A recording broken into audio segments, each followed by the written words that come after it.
remember I attempted to say something and I was told to keep my mouth shut.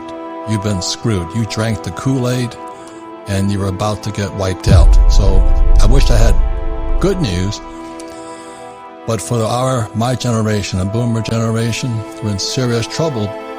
And so I says the good news and bad news about money. Hopefully we'll have some good news for you today. But if you're a boomer or your parents are boomers and they're counting on that pension, as they say in Hawaii, it's aloha. Your pension has been stolen. And that's not a mistake. And we're calling it in this book, Who Stole My Pension? Because all across the U.S. and the world, pensions are being stolen. That's what happens when you have no financial education in school. You hear that, school teachers? Because your pensions, maybe how would you feel if you're like my poor dad and it disappears when you're like 70 years old? And the stock market crash and your 401k turns into 101k. Do you know what I mean? Think about that, because that's the future we face right now. So you might be in serious trouble. So pay attention to what we have to say. And that's why the repo market collapsed long before the 2008 went down, because the repo market is where you get the collateral. What's real, what's fake. And I saw the repo market collapsing and went, oh my God. And just to prove I'm not, Ted and I'm not just blowing smoke here. This is my book here. It's called Rich Dad's Prophecy. And this was written about the same time, 2013. And I said why the biggest stock market crash in history is still coming. So this was after 2008, and how you can prepare yourself and profit from it. Well, the thing is, in history is still coming, needs to be said, is now here, and it is today. And you watch what's going to happen. They're predicting the biggest crashes, not only in the stock market, but also real estate, gold, silver. Everything's going to come down. This is the thing that's a little frightening for my generation, is because we're also sold that big bill of goods. Your house is your biggest asset.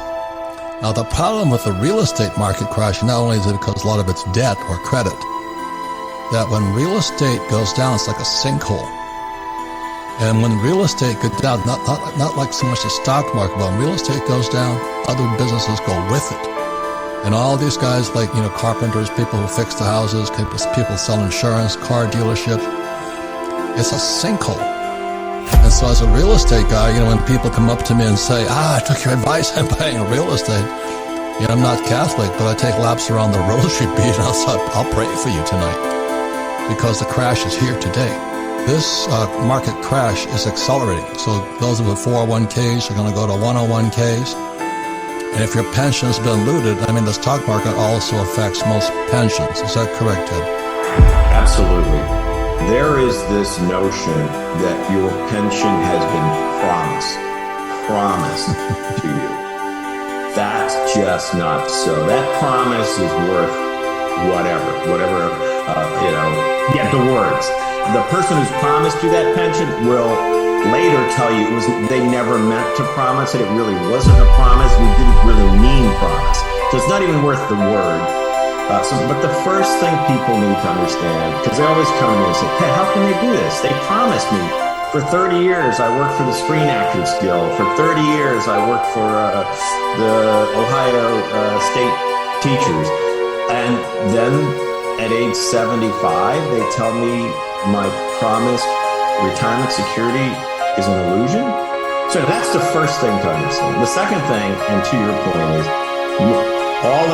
pretty much all these government pensions around the country have a June 30th fiscal year end. So we are now in the last, since June 30th, we have begun to hear their performance for the last year. And it's terrible. Yeah, this is August. As terrible as it is, it's actually worse. But we're hearing this everywhere from Norway to California. Pension funds across the world are disclosing historic losses, the deepest losses since the 08 meltdown. So, Ted, could you give us a story of one pension you worked on? Yeah, well, I've done over $1 trillion in forensic investigations of pension funds. So I'm the only one who's ever done these investigations. And the first one I did was, frankly, back in 2013. The first public one was in Rhode Island, where our current Biden Secretary of Commerce, this this investment whiz gal known Gina Raimondo was the state treasurer. And she works for the Biden administration now with Pete Buttigieg and all those characters, right? Yeah, or Wall Street, whoever. You can say she works for whoever she works. I don't know who's exactly paying her salary. I feel so much better. Yeah. But here you've got a woman who has a dismal business record. This woman has never done anything successfully in the business world. She's been successfully elected as a politician, state treasurer, state governor, and now she's Commerce Secretary. But this is a person who, I used to say in Rhode Island, they should pay to go away. Pay her money, pay her $1 million to just leave the state, because it would be the best money ever spent. So what I did in the investigation in Rhode Island in 2013 was to show that Gina Raimondo had loaded up the pension fund on very secretive hedge fund and private equity investments. So she ushered in an era of secrecy.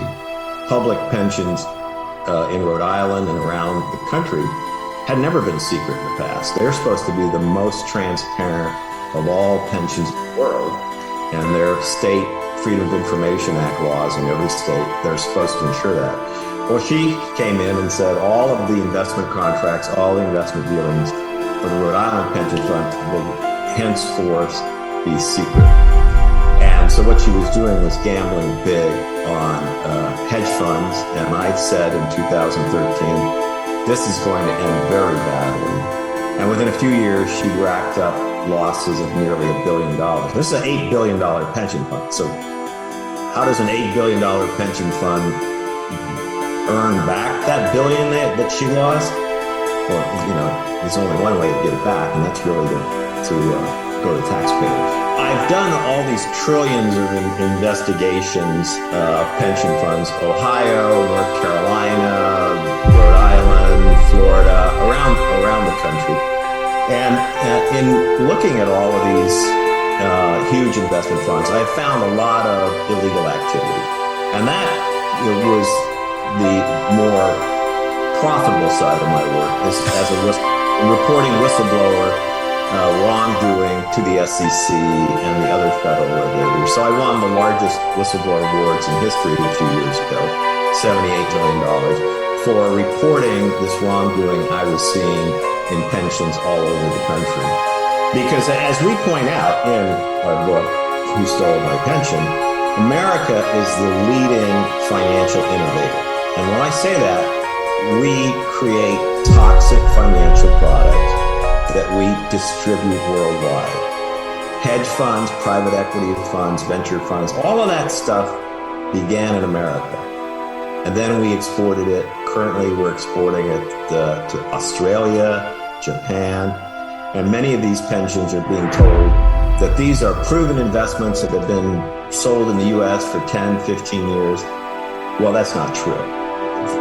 Recently, the faults in these toxic products have become increasingly apparent. True, they've been sold in the U.S. for the last 15 years, but in the last 5 years, the fact that these investments are terrible the chorus is growing, but that's the very moment when Wall Street started selling the same crap overseas. Yeah, if we can take a walk down memory lane, you started in 2013, but the 2008 crash, they call it the subprime mortgage crash and all that.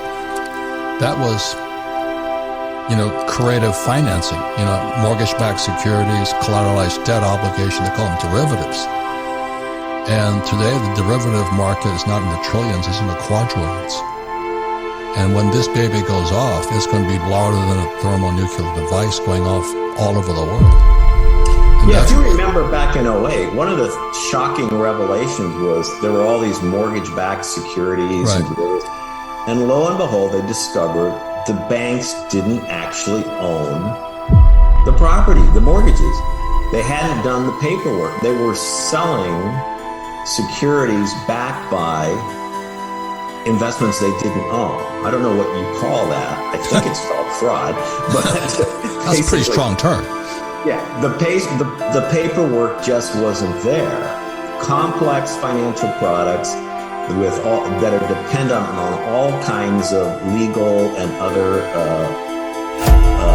edifices, that when push came to shove, turns out a lot of those assumptions were wrong. They didn't have title to the property, or the investments weren't properly valued.